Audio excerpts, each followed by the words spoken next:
This is my audience. Everyone say hello.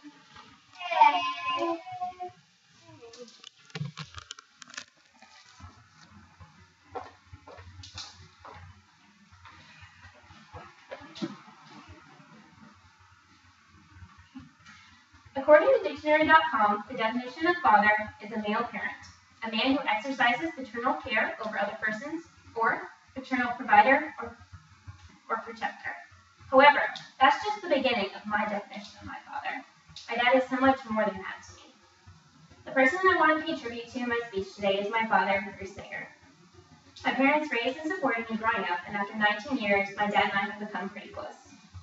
We look a lot alike, but we also have a lot of personality characteristics in common. Now I want you to think for a minute. I'm sure all of you have that one person in your life who's been there for you the majority of your life. Maybe it's a parent, a sibling, a relative, or a close friend. Whoever it is that you look up to, I'm sure you can relate in some way to what I'm going to say about them. I'm going to talk about my dad's background, and then how he has affected my academic and personal life. So I want to start off by telling you all a little bit more about my dad. Before I came along, my dad was born and raised in a small town in southwest Montana called Anaconda. The summer between the 9th and 10th grade, my dad met my mom and they started to date. He then graduated and went to college at Montana Tech, where he studied petroleum engineering. After college, my parents got married in June, and shortly after they moved to Texas, where he started his job with ConocoPhillips. He quickly worked his way up within the company.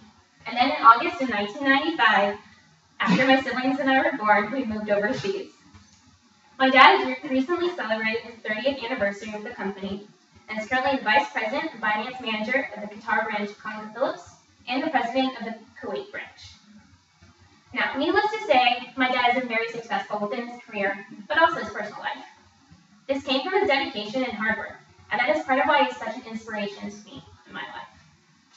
So now I'm going to move on and tell you why he is the topic of my tribute speech and how he's affected my life. There are three main qualities of his that I truly admire. The first is that he's very hardworking. During college, he worked every summer and has been working with the same company since the summer before his senior year. My dad works harder than anyone else I know, but at the same time, he's always had time for family.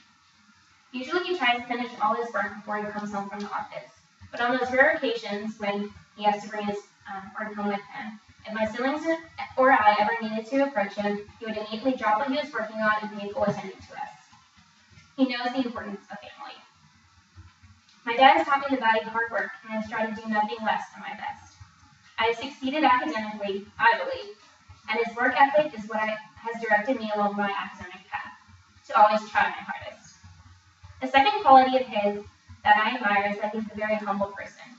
My dad is by far the most genuine man that I know. Now, rather than bragging about how far he has gotten in life, you would never know how successful he really is, unless you ask him, and rarely then would he actually tell you. During the summer vacations, rather than taking a nice, relaxing, mindless break from work, he does the exact opposite. He likes hard, physical, manual labor. This is his idea of relaxing. Every summer when we visit our house in Montana, my parents are busy as bees, working away on some project in our house, or what they've been doing the past couple summers, cutting down trees that have been infested by the beetle bugs. Now, besides his hard work ethic, which I've talked so much about, he also has a really good heart. The third quality of his that I highly admire is that he's very honest. He always tells the truth and believes in doing the right thing. One of the greatest lessons that my dad has taught me is the value of honesty. He believes that if you're going to do something right, it needs to be done the first time correctly, without any shortcuts, cheating, or lying to get there. Because otherwise, that will catch up to you, and nothing good will come of that. If there is one phrase to describe my dad, it would be that honesty is the best policy. It's not only morally right, but it's also highly efficient. This is part of how he has affected my life personally. He's made me as being an example, and he strived to be a better person. The Aggie honor code is that Aggies do not lie, cheat, or steal, or tolerate those who do. Although my dad doesn't know it, we both live by this code. So, to review, the person I wanted to pay tribute to today was my dad, Bruce. I talked about his background and why I look up to him so much, and three qualities of his that I admire, and the three H's: hardworking, humble, and honest. He does everything to the best of his ability, is very genuine, and believes you should always tell the truth. So hopefully you've been able to think of that person in your life that, given the chance, you would pay tribute to. And through my speech, God to see why my dad is so important to me, and how he has taught me, and how he has been instrumental in my academic and personal life. As Umberto Eco once said, I believe that what we become depends on what our fathers teach us at odd moments, when they aren't trying to teach us. We are formed by the little scraps of wisdom.